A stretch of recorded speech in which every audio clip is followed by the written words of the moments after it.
आजादी के इतने साल बाद भी किसानों की समस्याएं जस की तस बनी हुई है। कर्ज का बोझ और फसल की मार से किसानों के आत्महत्या का सिलसिला शुरू हो गया है। ताजा घटना महाराष्ट्र की है, जहां से एक चौंकाने वाला आंकड़ा सामने आया है। साल 2025 के शुरुआती 3 महीनों में 767 किसानों ने मौत को गले लगा लिया है। महाराष्ट्र में किसानों की आत्महत्या कई सालों से चिंता का सबब बना हुआ है। हर साल ऐसे आंकड़े आते हैं जो यह बताते हैं कि महाराष्ट्र के किसान बदहाली की स्थिति में हैं, और बढ़ रहे मौत के आंकड़े ये भी दर्शाते हैं कि किसानों की समस्याओं को सुना नहीं जा रहा। लेकिन सवाल ये है कि आखिर इतनी तरक्की के बावजूद हमारे देश के किसान आत्महत्या के लिए मजबूर क्यों हैं? महाराष्ट्र के राहत और पुनर्वास मंत्री मकरंद जाधव पाटिल ने विधान परिषद में एक आंकड़ा पेश किया है। इसके मुताबिक राज्य में 2025 में जनवरी से मार्च के बीच 767 किसानों ने आत्महत्या की है। इसका मतलब यह हुआ कि राज्य में हर दिन करीब 9 किसानों ने आत्महत्या की है। यह आंकड़ा चौंकाने वाला है। यह राज्य के कृषि संकट की तरफ इशारा करता है। यह तो केवल महाराष्ट्र की बात हुई, देश के दूसरे राज्यों के आंकड़े ऐसे ही भयावह हैं।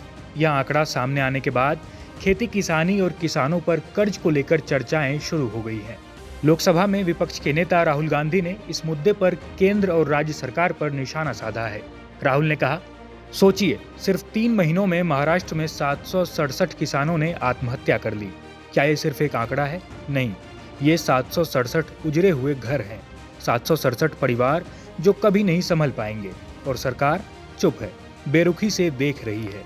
किसान हर दिन कर्ज में और गहराई तक डूब रहा है। बीज महंगे हैं, खाद महंगी है, डीजल महंगा है, लेकिन एमएसपी की कोई गारंटी नहीं। जब वो कर्ज माफी की मांग करते हैं तो उन्हें नजरअंदाज कर दिया जाता है। लेकिन जिसके पास करोड़ों हैं, उनके लोन मोदी सरकार आराम से माफ कर देती है। आज की खबर देख लीजिए, अनिल अंबानी का 48,000 करोड़ का एसबीआई फ्रॉड। मोदी जी ने कहा था कि किसान की आमदनी दोगुनी करेंगे। आज हाल ये है कि अन्नदाता की जिंदगी ही आधी हो रही है। ये सिस्टम किसानों को मार रहा है, लेकिन मोदी जी अपने ही पीआर का तमाशा देख रहे हैं। अब एक नज़र पूरे देश के किसानों पर डालते हैं। देश में होने वाले अपराधों को नेशनल क्राइम रिकॉर्ड ब्यूरो दर्ज करता है। एनसीआरबी के मुताबिक 2022 में देश में खेती किसानी से जुड़े 11,290 किसानों ने आत्महत्या की थी। वहीं 2021 में इस तरह के 10,881 किसानों ने आत्महत्या कर ली थी।